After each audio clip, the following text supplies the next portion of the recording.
Vamos continuar nossa leitura expositiva do livro de Atos. Hoje, Atos, capítulo 20, do versículo 1 a 16, tá ok? Mas deixa eu fazer uma retomada aqui um pouquinho antes, capítulo 19, lembrando que nós estamos junto com Paulo na sua terceira viagem missionária, certo? E agora, né, até a semana passada, a gente viu, ele estava em Éfeso, na cidade de Éfeso. Ali em Éfeso, nós estudamos, vimos Paulo pregando o evangelho ali, ensinando, várias coisas acontecendo, né? Mas eu quero destacar algo aqui importante que Lucas nos deixa claro aqui, que acontecia não só em Éfeso, em outras cidades, mas ele destaca aqui, assim, a palavra do Senhor crescia e prevalecia poderosamente. Então, ali na cidade de Éfeso, Paulo fica ali um tempo, né? Ele fica mais de 2 anos, quase 3 anos ali, só na escola de Tirano ele fica 2 anos ensinando a palavra e pregando o evangelho ali, ensinando as pessoas que iam até ele ali a respeito do reino de Deus, da interpretação do Antigo Testamento apontando para Cristo, aquilo que Paulo ensina e a gente está vendo nas pregações de Paulo. Então, a igreja de Éfeso, a igreja que se inicia ali com esses ensinamentos, ela persevera então na palavra. Ela é uma igreja que cresce na palavra, que prevalece ali, a palavra está abundante nessa igreja e, obviamente, as ações de uma igreja saudável ali, que é a pregação do evangelho, fazer discípulos, estas eram as primeiras obras da igreja de Éfeso. Por que eu estou falando isso? Porque lá em Apocalipse, uma das 7 igrejas que Jesus fala com elas, uma delas é Éfeso. E ele vai justamente falar para Éfeso que depois de um tempo, essa igreja deixou o primeiro amor. Deixou, então, as primeiras obras e Jesus fala para ela que ela tem que se arrepender e voltar às práticas das primeiras obras. E o que a igreja de Éfeso foi perdendo com o tempo foi justamente o amor a Deus e ao próximo, expresso no amor à palavra, no crescimento da palavra, na pregação do evangelho e de fazer discípulos. Eles se esfriaram então e a palavra não mais crescia em Éfeso como no início. Então, volte às primeiras obras, volte àquilo que Paulo está fazendo no meio de vocês e que ele ensina vocês a fazer, que é justamente vocês cumprirem a missão, a tarefa de vocês de serem testemunhas de Cristo aonde vocês estiverem, tá? Então, é uma coisa interessante ali. Aí a gente viu a semana passada o tumulto que acontece em Éfeso, porque as pessoas que ganhavam, tinham lucro, né, com as estatuetas miniaturas, ali, os souvenirs do templo da deusa Diana, ficaram preocupados, porque as pessoas começaram a se converter ao evangelho e eles se sentem então ali ameaçados, tanto religiosamente falando, culturalmente falando, até inclusive, como a gente viu, financeiramente falando, porque isso estava mexendo com os negócios daquelas pessoas. E aí cria-se um tumulto e esse tumulto se dispersa ali por uma sabedoria de um homem importante da cidade. Lembra que eles foram para o teatro ali, né, e fizeram uma multidão ficar alvoroçada e gritar por muitas horas, Diana, né? Grande Diana, e aquela coisa toda que a gente viu a semana passada. E graças a Deus, Paulo é preservado, ele é aconselhado por pessoas para não estar no meio da multidão, porque realmente ele corre risco de vida nessa situação e nesse ambiente, e ele entende que não deve ir. E aí nós paramos e iniciamos a leitura a partir daí do capítulo 20, de 1 em diante. Mas antes, uma ideia central dessa passagem que a gente vai ler. Paulo, o missionário, também é Paulo o pastor. A gente vai ver isso logo no início da passagem. Paulo não é só aquele que vai a algumas regiões, ou várias regiões, né, que ele está caminhando ali, navegando e tudo, somente para pregar o evangelho a pessoas que nunca ouviram.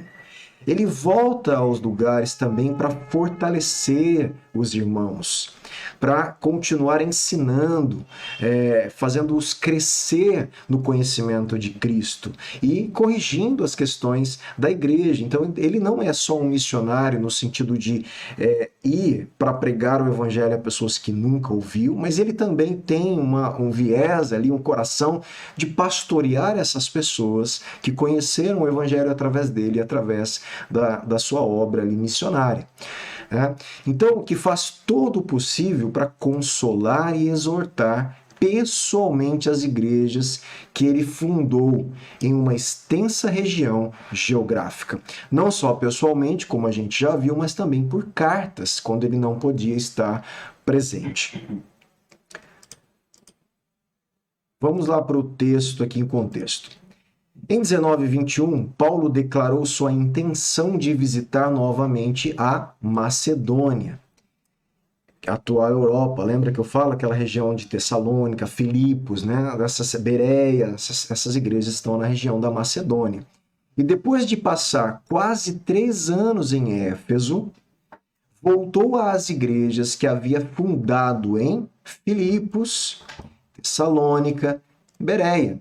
Então, é justamente aquele mapinha que vocês já estão aí, né? Decor, não é isso? Ele está aqui em Éfeso, como a gente fala, depois de ficar 3 anos aqui em Éfeso.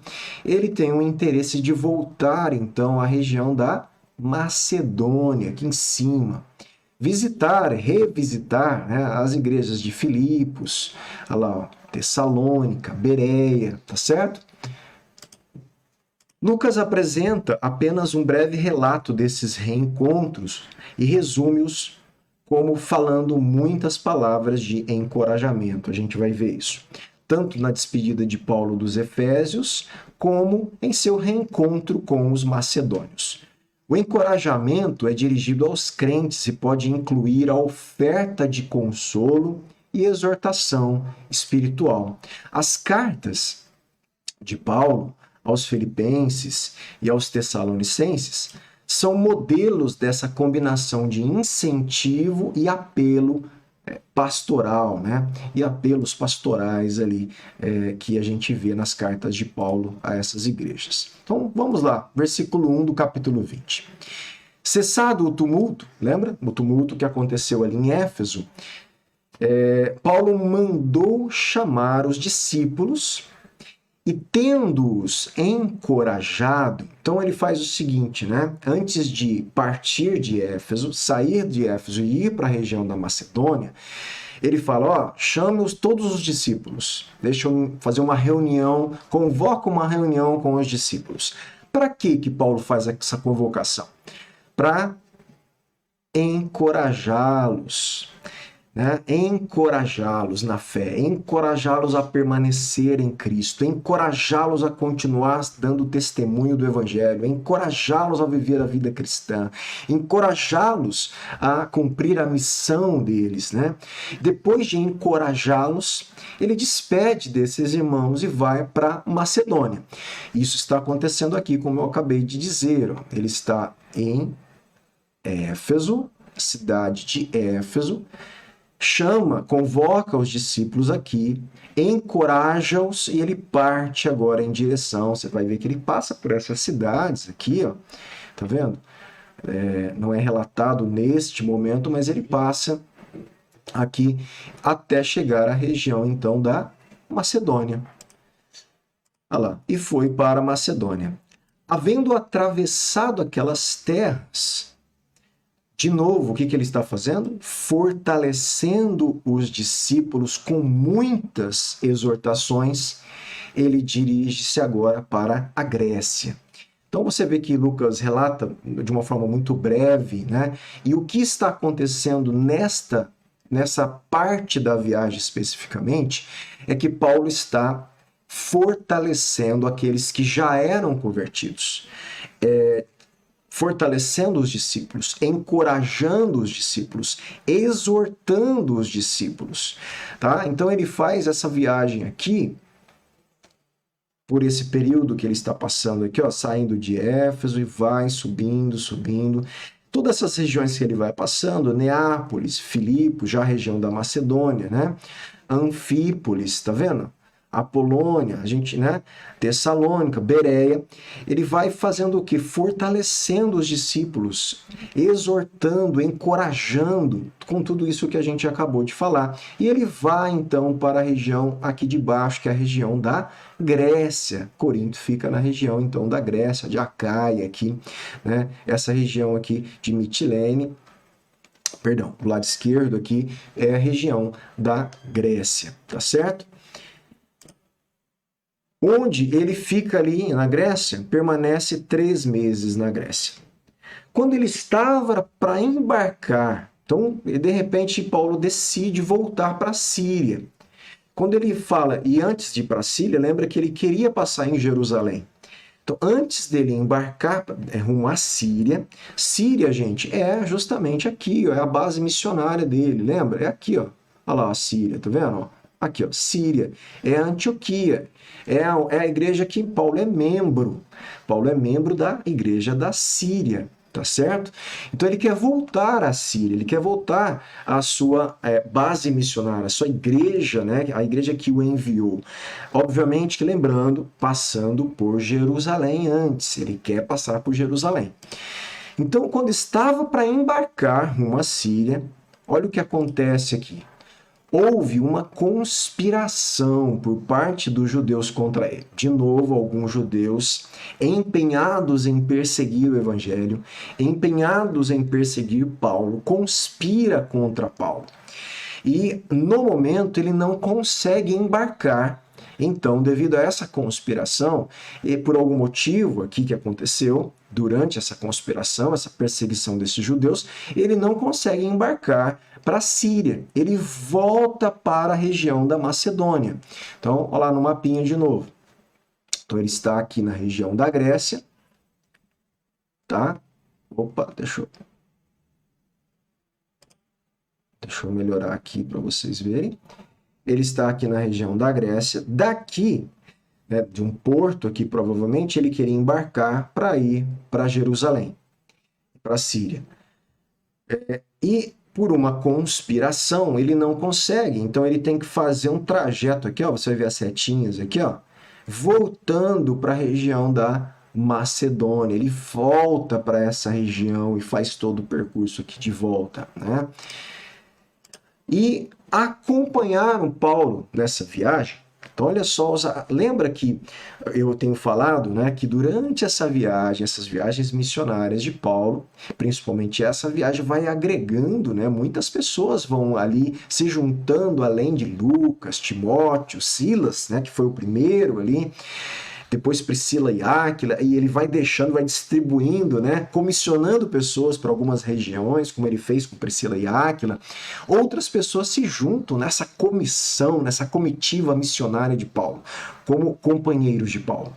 Então, aqui nós vamos ver que Lucas fala que acompanharam Paulo um tal de Sópatro, de Bereia, filho de Pirro, Aristarco, e Segundo, que eram de Tessalônica, Gaio, que era de Derbe, Timóteo, que já estava, né, ali com Paulo, né, lá muito mais tempo do que os outros, também Tíquico e Trófimo, da província da Ásia.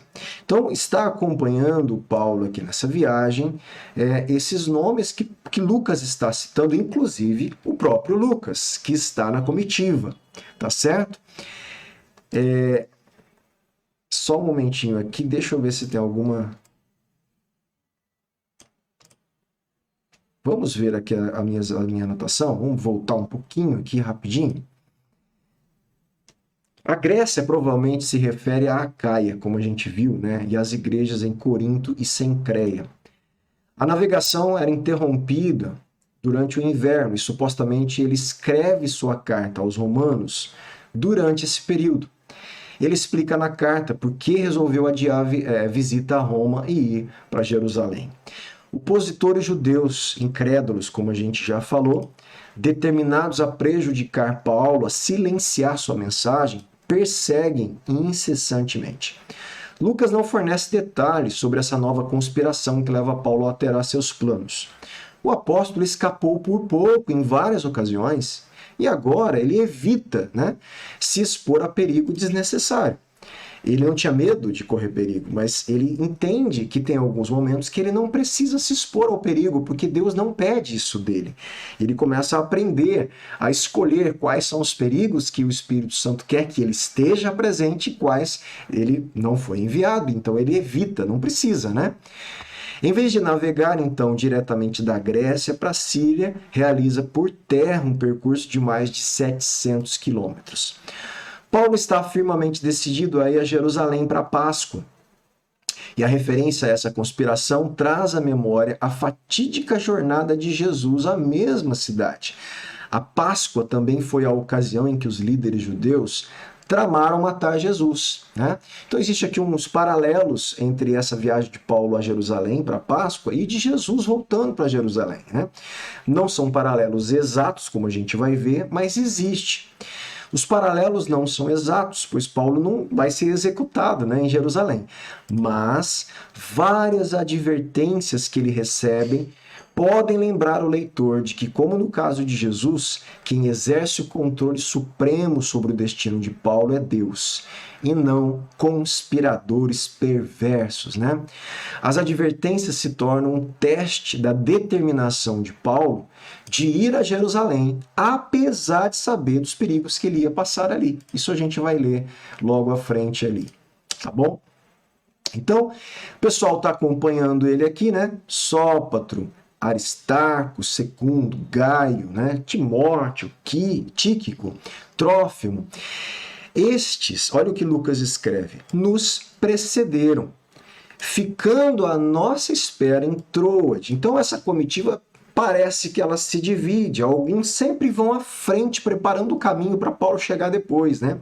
Então essa comitiva ela se divide aqui e olha só que interessante, Lucas fica, porque ele está escrevendo, então, nos precederam. Esse nos aí, Paulo, ele, talvez mais alguns, e outros vão e precedem, vão à frente de Paulo e de Lucas a Troade.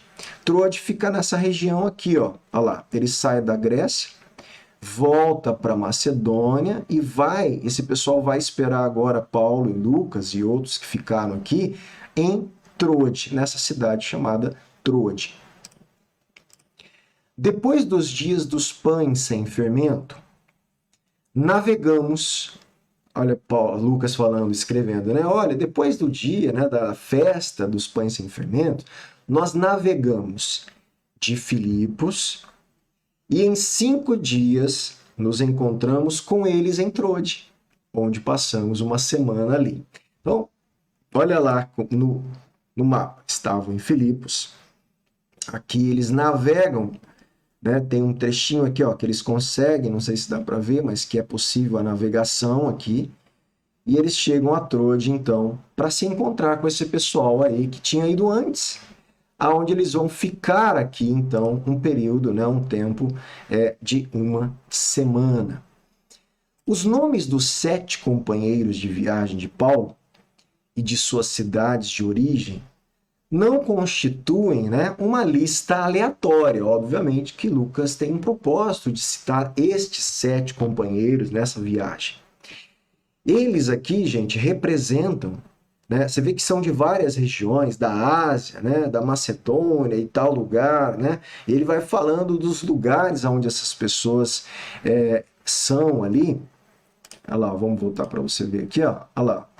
De Bereia, que é da Macedônia, né, de Tessalônica, de Derbe, tá, lá da região da Galácia e da província da Ásia. Então você percebe aqui que não é aleatório, né? Lucas quer mostrar, obviamente, para a gente aqui o sucesso, né, dessas viagens de Paulo a essas regiões. Quantas pessoas se converteram e se tornaram, inclusive, missionários juntamente com Paulo, né? Então, olha lá, eles representam o sucesso do trabalho missionário de Paulo nas províncias da Macedônia, da Galácia e da Ásia. Também dão a impressão de ser aqui, né, como a gente viu, uma comitiva, né, uma delegação missionária. É provável que fossem representantes das igrejas que contribuíram para a oferta. Pode ser que as igrejas que contribuíram para a oferta que Paulo estava coletando para levar para Jerusalém, esses homens fizessem parte, então, dessa comitiva de Paulo, enviado por essas igrejas para levar essas ofertas. Quer ver? Vamos lá para você ver que interessante aqui. Gente, lembrando, a primeira carta de Paulo aos Coríntios foi escrita justamente quando ele estava aqui em Éfeso, nessa terceira viagem missionária. Nesses quase 3 anos que ele fica em Éfeso, ele escreve a sua carta aos Coríntios. Olha que interessante, a gente vai ler. Aí ele fez essa viagem que a gente acabou de falar, foi para a Grécia, retorna, está em Troade, certo? E olha lá que interessante em 1 Coríntios o que ele escreve. 1 Coríntios 16, de 1 a 4. Quanto à coleta para os santos, então quando ele estava escrevendo isso, ele estava em Éfeso, na terceira viagem missionária. Façam também vocês como ordenei às igrejas da Galácia. No primeiro dia da semana, olha, quando a igreja se reunia após a ressurreição de Jesus, no domingo, primeiro dia da semana. Tá? Isso desde a igreja primitiva, desde o tempo dos apóstolos, após a ressurreição de Jesus, que acontece no domingo, esse passa a ser o dia do Senhor, o dia guardado para o culto a Deus. No primeiro dia da semana, cada um de vocês separe uma quantia conforme a sua prosperidade e vá juntando, para que não seja necessário fazer coletas quando eu for. E quando eu tiver chegado, enviarei com cartas, olha só, enviarei, Paulo fala, com cartas, aqueles que vocês aprovarem, para que levem a oferta de vocês a Jerusalém. Se for conveniente que eu também vá, eles irão comigo. É justamente esse pessoal aí que eu estou falando. Provavelmente esse pessoal já faz parte dessa comitiva, que está indo agora com Paulo, voltando, levando a oferta que ele está recolhendo à igreja de Corinto. Uma carta já estava na mão de Corinto essa carta. Nessa viagem agora ele vai a Corinto, recolhe essa oferta provavelmente aqui, que eles estavam juntando, e ele agora começa a retornar com pessoas da região de Corinto, da Macedônia, que levantaram oferta para Jerusalém, que ele está voltando para Jerusalém agora, né? Então olha que interessante. Voltando. Aristarco, né, é mencionado também em 19:29, 27:2, e nas cartas de Paulo como seu companheiro de prisão. Quando Paulo escreve aos Colossenses, Paulo está preso na sua primeira prisão na cidade de Roma. Isso vai acontecer mais para frente, tá certo? E olha quem está preso com Paulo lá, né? Olha lá, gente, Colossenses 4, versículo 10. Aristarco, que está preso comigo, manda saudações. Então, você vê que pessoas, né, engajadas no evangelismo, né, na pregação do evangelho, no discipulado, no anúncio de Cristo, juntamente com Paulo. Então, essas pessoas não só eram companheiros, como aqui, ó, o Aristarco, aqui, ó, que foi preso. Esse Aristarco, que está citado aqui, mais à frente, na viagem de Paulo, quando ele é preso em Roma, na sua primeira prisão, ele foi preso com Paulo, quando Paulo escreve a carta aos Colossenses, aos Filipenses, né, as cartas da prisão. Olha lá que interessante, né? Toda essa história, para quem nunca tinha lido a Bíblia dessa forma, vendo de uma forma mais ampla a história, a geografia, né? Toda essa questão que a gente está vendo. Então eles estão em Troade. Depois dos dias dos pães sem fermento, navegamos de Filipos. Em 5 dias nos encontramos com eles em Troade, onde passamos uma semana. E assim os outros também, tá? A gente falou de Aristarco, Tíquico também é mencionado depois na carta aos Efésios, né? Como servo fiel do Senhor, irmão amado. Trófimo também aparece quando ele escreve a sua carta, também preso em 2 Timóteo, né? Como um dos gentios que Paulo é acusado de levar para os recintos do templo. O amado Timóteo também viaja com Paulo, né? Mas Sópatro e Secundo e Gaio são mencionados somente aqui nesse momento. Então é uma delegação realmente missionária, uma comitiva de homens, discípulos de Cristo, que estão cumprindo então a missão, juntamente com Paulo, de levar o evangelho, né, de levar apoio também às igrejas, os cuidados pastorais e cuidados, inclusive financeiros, que vão ser levados à igreja de Jerusalém, cuidando dos irmãos, cuidando uns dos outros ali, tá bom? No primeiro dia da semana, de novo, olha que interessante, no primeiro dia da semana, nós nos reunimos a fim de partir o pão. Né? Fazer a ceia do Senhor, cear, comungar, partir, né? Sentar junto e vamos comer do pão e lembrar da morte de Cristo, da ressurreição, do seu sacrifício na cruz e vamos cear juntos, vamos partir o pão. Paulo, que pretendia viajar no dia seguinte, falava aos irmãos e prolongou a mensagem até a meia-noite. Gente, presta atenção aqui, vamos fazer uma conta aqui. O domingo, para o calendário, o horário, vamos dizer assim, né, o judaico, o dia e noite, né, para os judeus aqui, começa, por exemplo, o domingo começa no nosso sábado, que a gente chama de sábado, no entardecer, a hora que o sábado começa lá nas 18 horas, para as 19, a hora que cai a noite e começa, sabe aquela primeira estrelinha nascer ali e o céu fica, né, escuro, a hora que escurece, começa o dia de domingo para a contagem de dia dos judeus. Então, provavelmente, eles estão ali começando a reunião no que nós chamamos de sábado, às 18 às 19 horas, mais ou menos aí. Sábado, 18 a 19 horas, já é domingo para o judeu. Então, esse é mais ou menos o horário que se inicia esta reunião. E Paulo começa a pregar. Como ele ia viajar, ele queria estar bastante tempo ensinando muito o que ele podia, o maior ensinamento possível, mais quantidade de ensinamento possível que ele podia antes de viajar. Porque Paulo nunca sabia quando iria voltar. E aqui ele falava então aos irmãos e ele prolongou o tempo do culto, né? Ele prolongou a mensagem até meia-noite. Então, se ele começou ali às 18, conta aí já quanto tempo eles estavam ouvindo Paulo falar, né?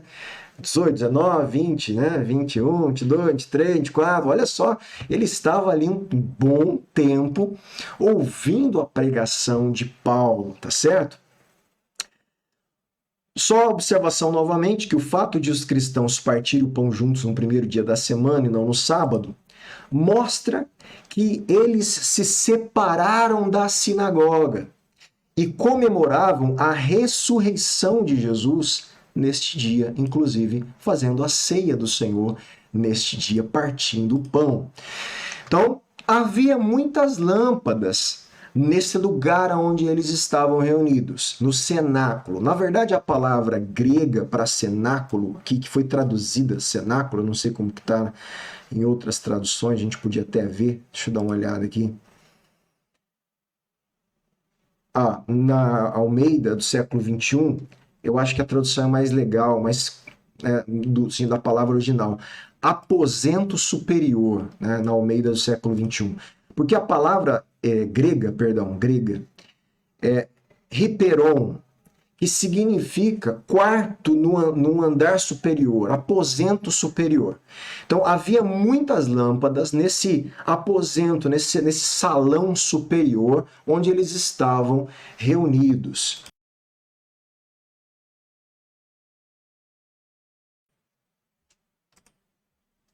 E aí o que acontece? Versículo 9. Um jovem chamado Eutico, que estava sentado numa janela. Então, olha só, os caras estavam lá no terceiro andar. Paulo estava lá, nós vamos ver aqui. No terceiro andar, um cara na janela do terceiro andar ouvindo a pregação de Paulo depois de 4, 5, 6 horas, sei lá quanto tempo aqui. E o que acontece, né, é que esse Eutico, ele adormece profundamente durante a prolongada mensagem de Paulo. O cara foi vencido pelo sono, né?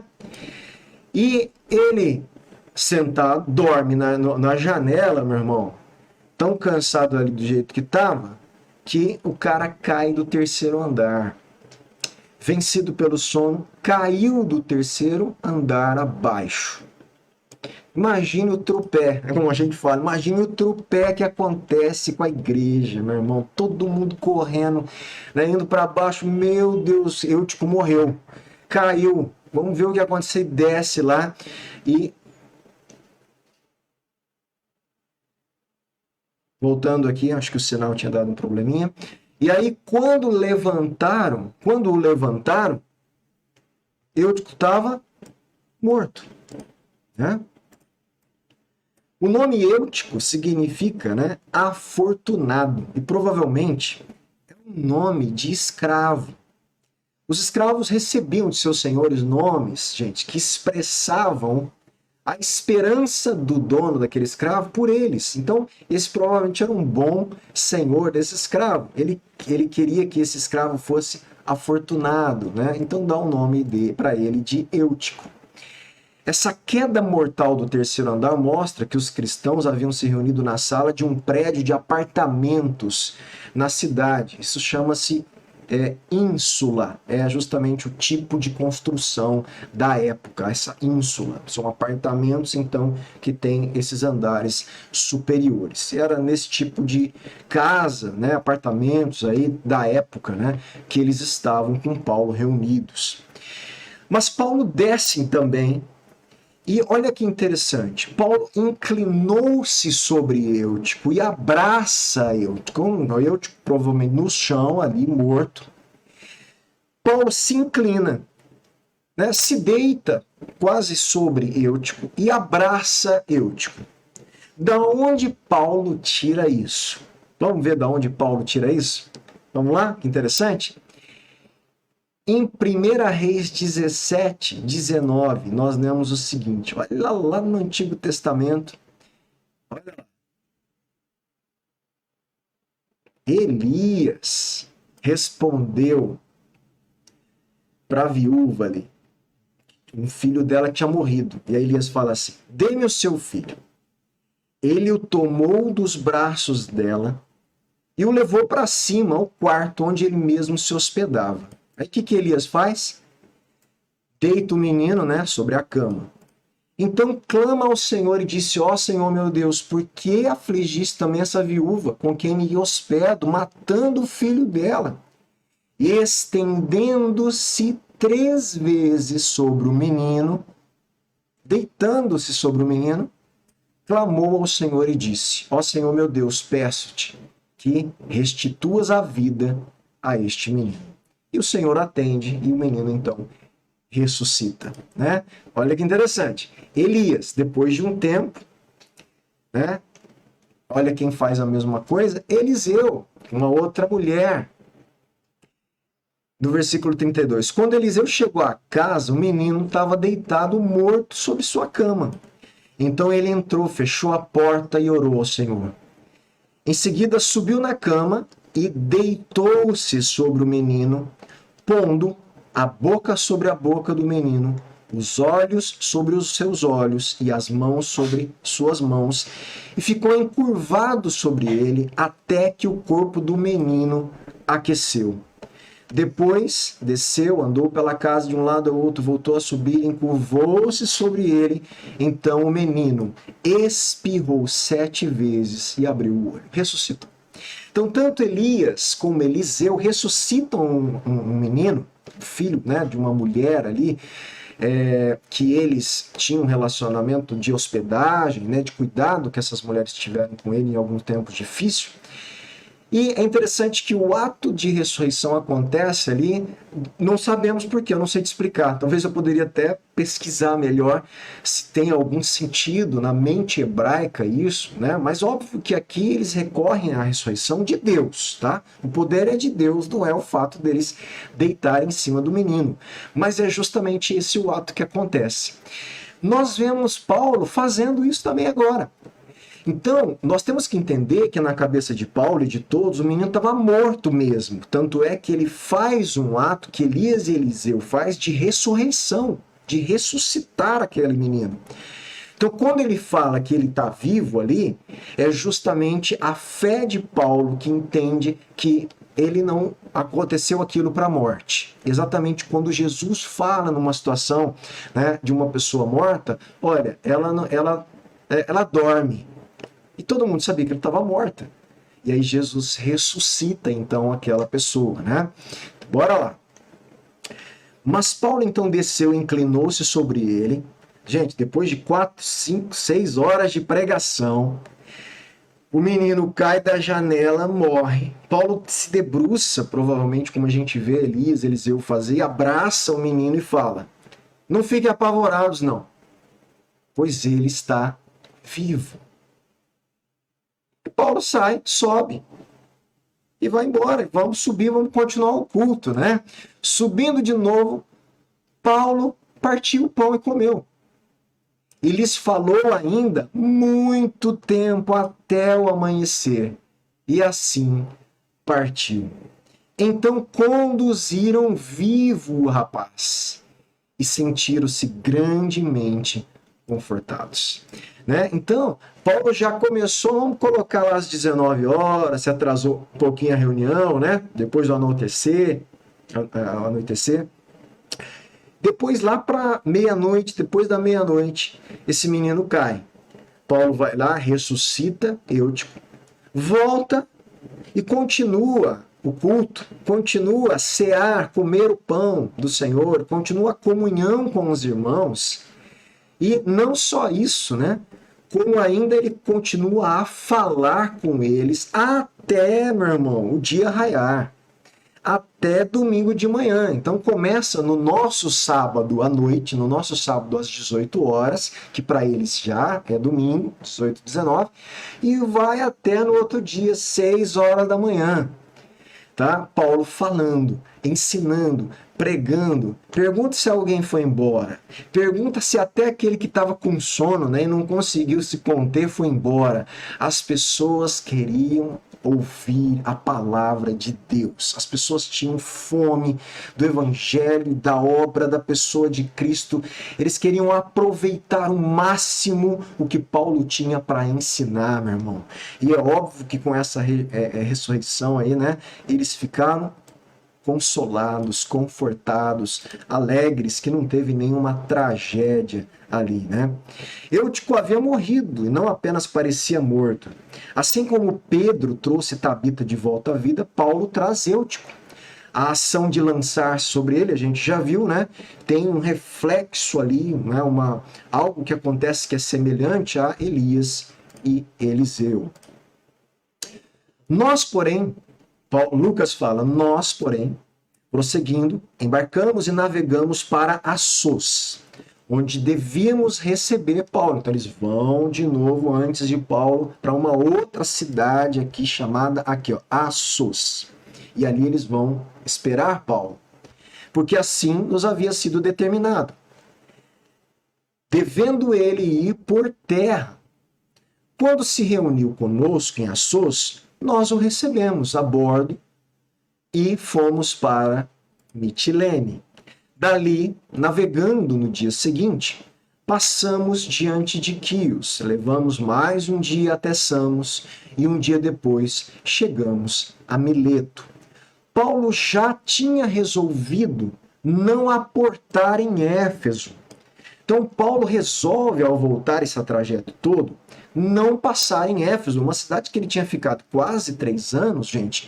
Por quê? Porque ele não queria demorar ali. Obviamente que se ele entrasse ali, os cristãos, a igreja, os amigos, os discípulos não iam deixar ele embora rápido, né? Ele não iria conseguir. E ele estava resolvido né, a não se demorar mais na província da Ásia. Ele tinha pressa para ir para Jerusalém. Então ele resolve, nessa volta que ele faz aqui, ó, Assos, Mitilene, tá vendo? Como a gente falou, e Mileto aqui, ó, ele resolve não passar, estava pertinho, por Éfeso. Paulo ia de distâncias enormes para outra, então ele era movido não era pela distância, né? Aí eu vou passar aqui porque aqui é perto. Ele era movido pelo Espírito de Deus, pelas convicções do coração dele, daquilo que era determinado no coração dele a fazer. Ele resolve não se demorar mais na Ásia, então não passar em Éfeso. Então ele vai para Mileto e aí ele prossegue a sua viagem. Você vai ver aqui, pegando, né? Passando aqui por Rhodes, Pátara, como o mapinha mostra, e então retornando aqui. Não estou conseguindo aqui diminuir, gente. Deixa para lá. Mas seria indo agora para Jerusalém, como a gente vai ver. Tá? Então, Paulo já tinha resolvido não aportar em Éfeso, pois não queria demorar-se na província da Ásia. Ele tinha pressa, pois queria, caso lhe fosse possível, passar o dia de Pentecostes em Jerusalém. Né? Lucas não explica, né, por que Paulo resolveu ir por terra. Lembra que eles foram antes, Paulo vai e faz uma viagem por terra. Não há indicação de ameaças. Paulo também deixa de ir a Éfeso em razão de sua pressa para chegar a Jerusalém até o Pentecostes. Talvez ele desejasse evitar mais problemas na cidade de Éfeso, né? Porque tinha acabado ali, de um tempo ali atrás, ter um alvoroço ali por causa dele, né? Coisa que podia atrasá-lo. Talvez o navio no qual Paulo embarcou não fosse para Éfeso. São né, conjecturas aí.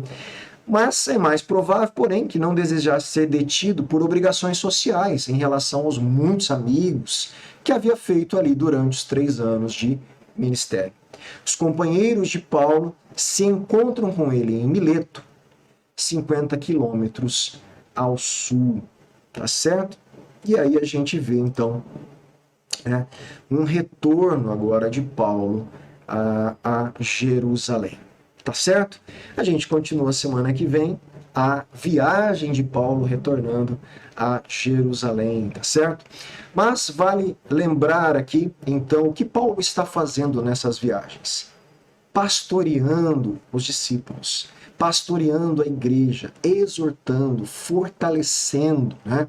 Então, como eu disse no início, Paulo não faz só o trabalho do evangelista, mas faz um trabalho também pastoral, de mestre, não só de anunciar o evangelho, mas de ajudar essas pessoas a crescer no conhecimento do evangelho, crescer no conhecimento da pessoa e da obra de Cristo. Fortalece cada uma dessas pessoas ali, né? Vimos que há uma comitiva, há irmãos que estão acompanhando Paulo, né, como uma delegação missionária, viajando, indo à frente, preparando o caminho, preparando a igreja para quando Paulo chegasse ali.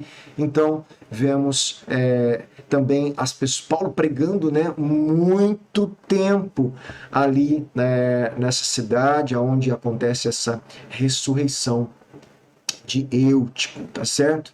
E as pessoas, né, cheias de fome, de sede pela palavra e o conhecimento da pessoa e da obra de Cristo, coisa que nós devemos ter, tá certo? Então eu termino hoje incentivando você a buscar também, ter esse mesmo desejo de conhecer a palavra, de crescer no conhecimento da palavra, de ouvir o evangelho, de ler a Bíblia, de estudar a Bíblia, de participar dos nossos estudos nas quintas-feiras, né, como a nossa escola bíblica, né, de quinta-feira, EBQ, né, escola bíblica de quinta, né? Então faça esse compromisso com a gente, com você mesmo, com Deus, com a igreja, né, com o Ministério Fonte de Vida, de participar da nossa escola bíblica e também da nossa leitura em 18 meses da Bíblia.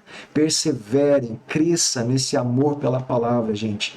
Esse é o meu desejo, essa minha oração hoje para finalizar, que Deus dê a vocês amor pelo Evangelho, amor pela palavra de Deus, amor em conhecer mais da pessoa e da obra de Cristo, lendo as Escrituras Sagradas, tá bom? É isso. Quinta-feira que vem estamos juntos, continuando a nossa leitura de Atos.